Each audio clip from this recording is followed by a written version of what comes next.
Regresamos a esta primera edición de Radio Análisis, son las 9 de la mañana con 34 minutos en este día jueves 7 de marzo del año 2024. Estamos en la antesala de lo que será la conmemoración de un nuevo Día Internacional de la Mujer Trabajadora y precisamente de este tema es que conversaremos a continuación con nuestra siguiente invitada en este espacio, además en el que tenemos contacto con nuestras amigas y amigos de Fundación Sol, María José Azócar, socióloga, investigadora, por cierto, de esta fundación.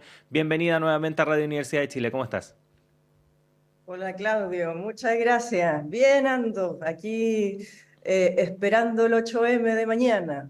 Así es, estamos todos ahí en la víspera de lo que va a ser esta conmemoración, pero queríamos reflexionar contigo un poco más respecto del significado de esta fecha y, por cierto, también algunas ideas, algunos discursos que se han ido instalando, por cierto, en nuestra sociedad en el último tiempo y que tienen relación con las mujeres, con el feminismo en general. Te quería pedir en primer lugar una reflexión general respecto de cómo ven desde Fundación y tú también esta nueva conmemoración.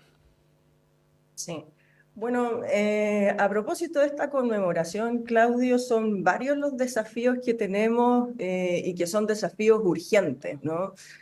Por una parte, urge incrementar salarios en Chile y una manera de hacerlo es, por ejemplo, incrementando el salario mínimo. El salario mínimo tiene un efecto faro en la economía, ¿no? Permite que el resto de los salarios aumenten.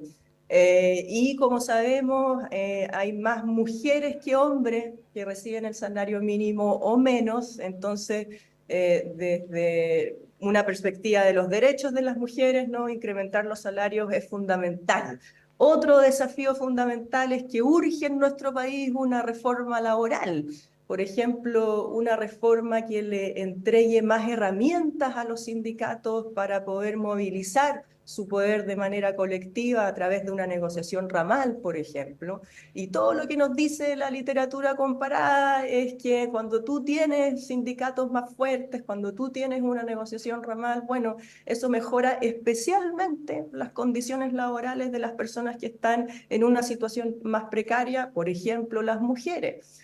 Urge en Chile una reforma tributaria.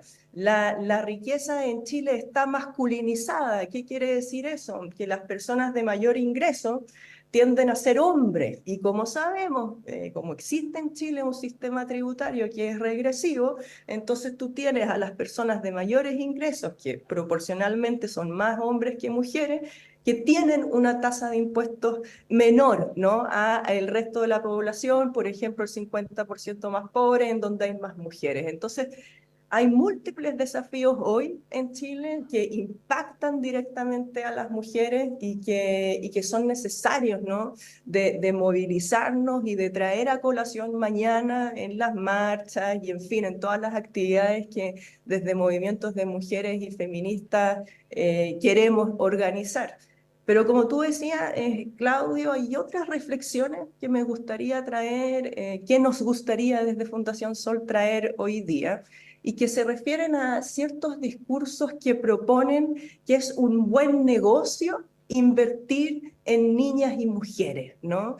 Que nos dicen que al final la discriminación por género es algo así como una pérdida de talentos y hace a los mercados menos eficientes. Bueno, desde Fundación Sol consideramos que estos discursos son bien problemáticos y por varias razones. Pero centralmente son discursos que terminan priorizando el objetivo de cómo integrar a las mujeres a los mercados, al sistema capitalista, antes que hacernos cargo de las aspiraciones muy profundas de movimientos feministas y que se refieren a transformar estructuralmente las relaciones de poder en nuestra sociedad. Ujú.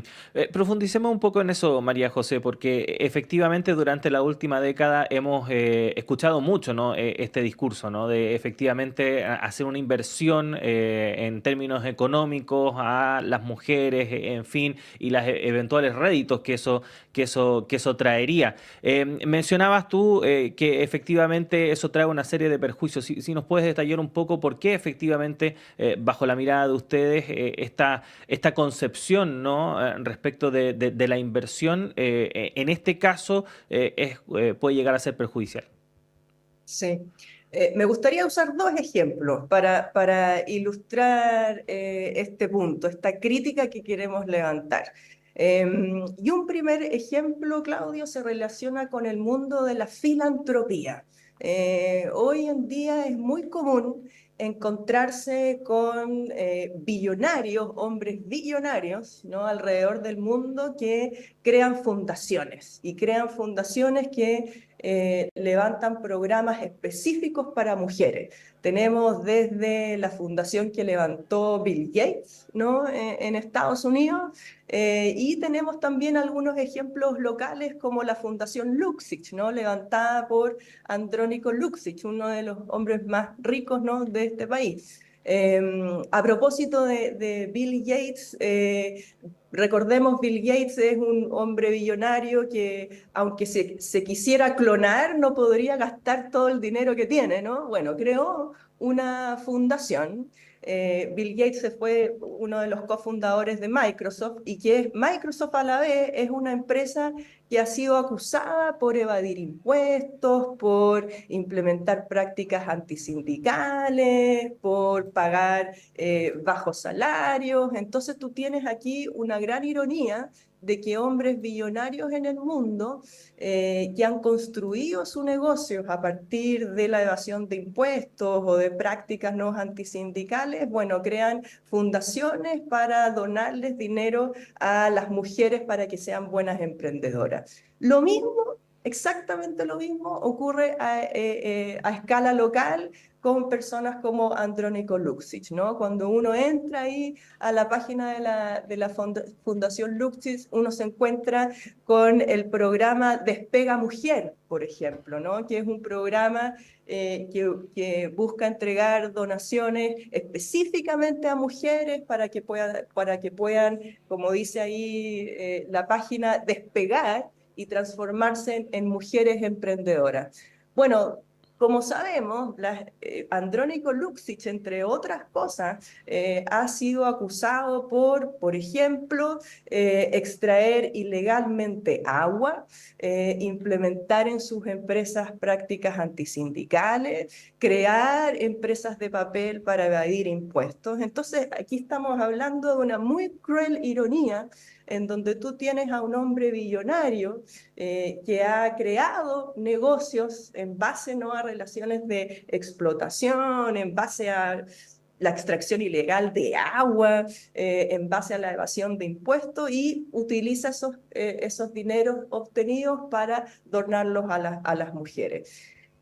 Por una parte, ¿no? Es una muy cruel ironía lo que nos encontramos ahí. Pero por otra parte, hay un problema central que con este tipo de programas dirigidos a mujeres, entre comillas, emprendedoras, que es la idea de que la lucha contra la discriminación por género se soluciona entregando más dinero o más mentoría o empoderando a las mujeres para que sean más ambiciosas, ¿no? Y se transformen entonces en mujeres emprendedoras.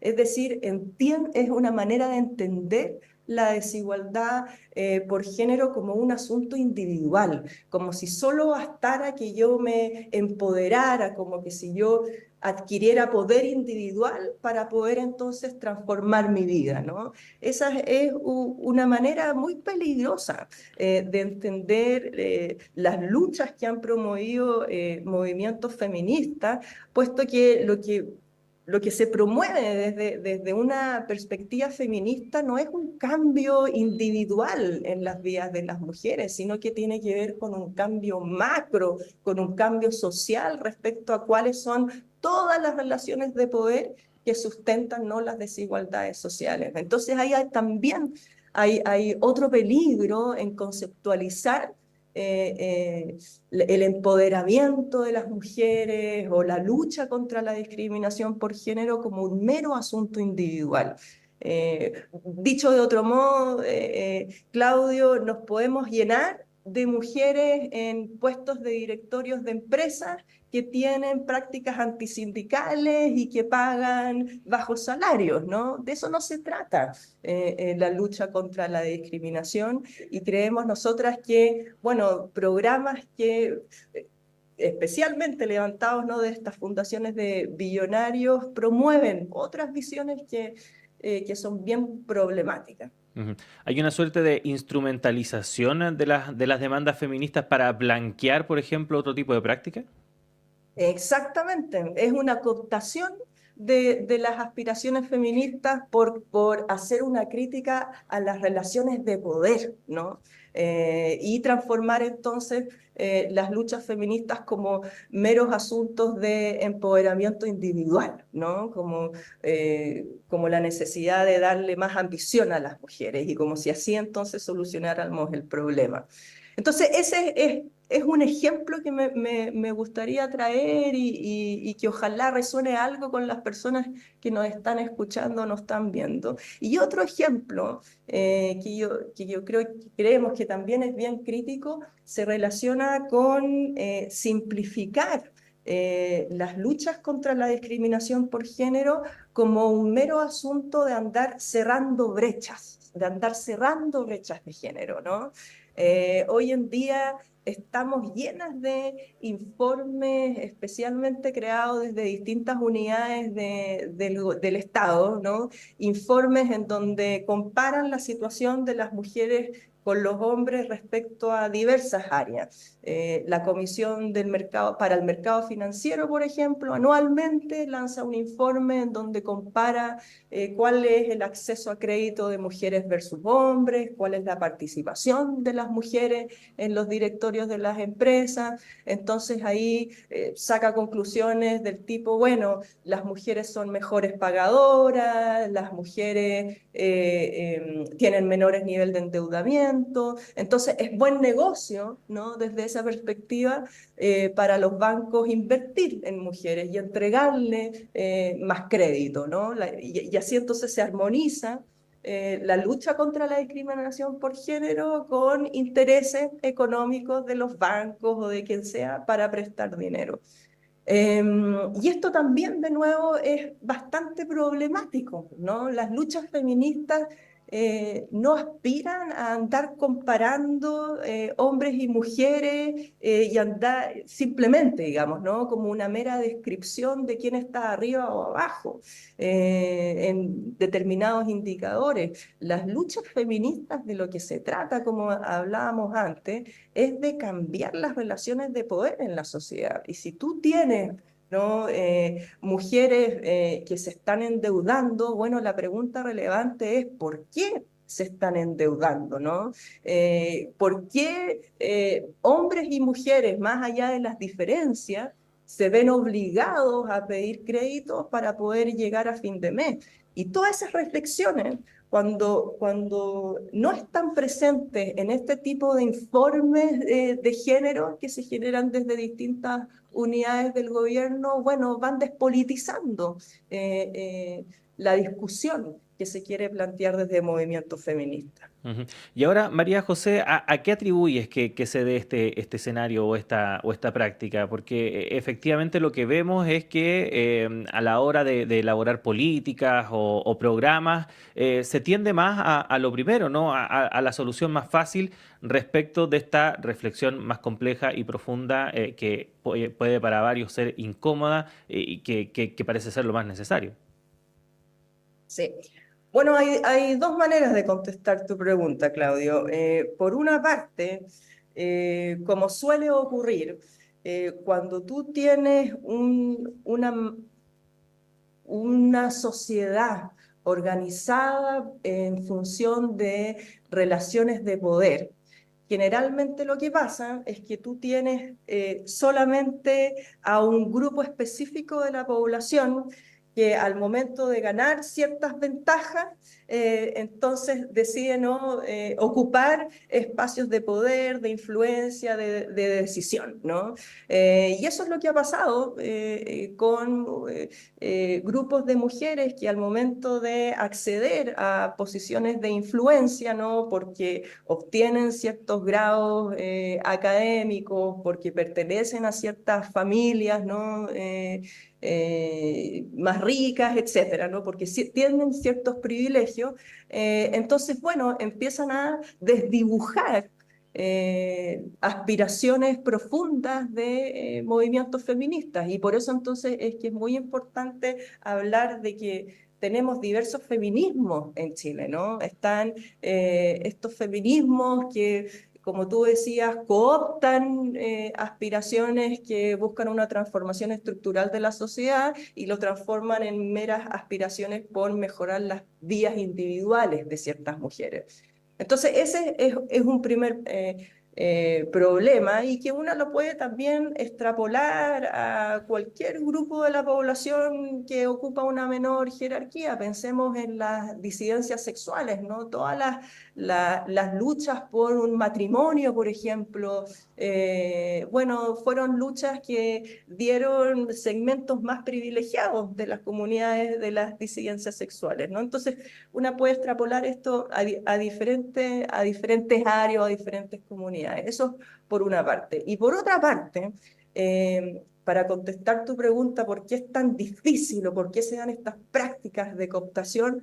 Bueno, porque las propuestas feministas al final lo que quieren, como dice ahí una feminista a quien yo admiro mucho, es cambiar una sola cosa, todo de nuestra sociedad, ¿no? Entonces aquí la gran aspiración de movimientos feministas es cambiar la forma como opera nuestra sociedad, cambiar ¿no? la economía, que no siga siendo una economía orientada al lucro, por ejemplo, cambiar la forma como nos relacionamos y entendemos las relaciones de género, lo masculino y lo femenino, y eso efectivamente es un gran desafío que supone que una necesita varios frentes para hacer las transformaciones, ¿no? La solución no viene simplemente por invertir en un área o hacer un cambio en una institución, sino que tú necesitas cambios que son correlacionados, que se interrelacionan,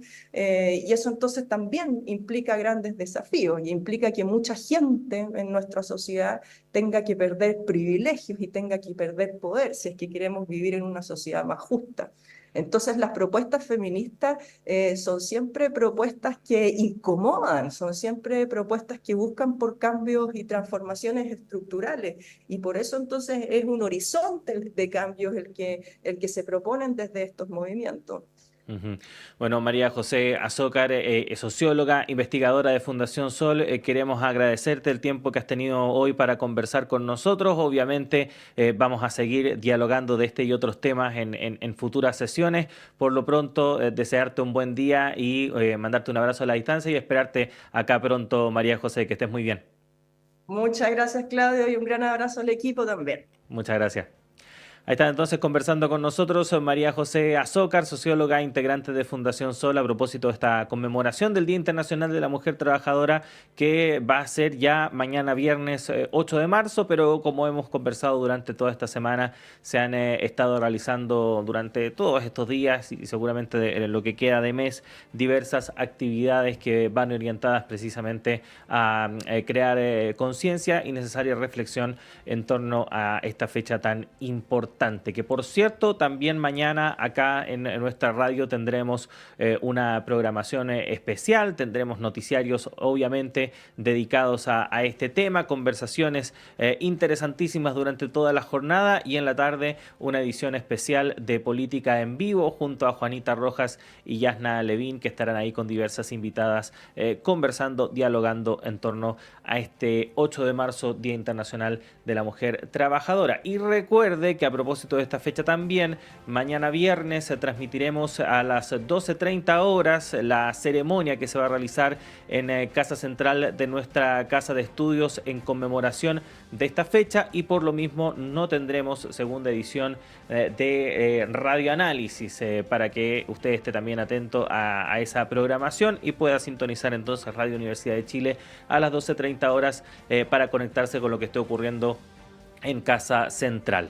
9 de la mañana con 54 minutos. De esta forma despedimos esta primera edición de Radioanálisis. Gracias por habernos acompañado. La invitación es a que siga junto a nosotros, porque en breve llega Antonella Esteves y Semáforo, y a las 13 horas, hoy sí, la segunda edición de Radioanálisis, que estaré yo ahí acompañándoles. Gracias a Ricardo, a Manuel, a Carlos, a todo el equipo. Nos reencontramos mañana. Un abrazo.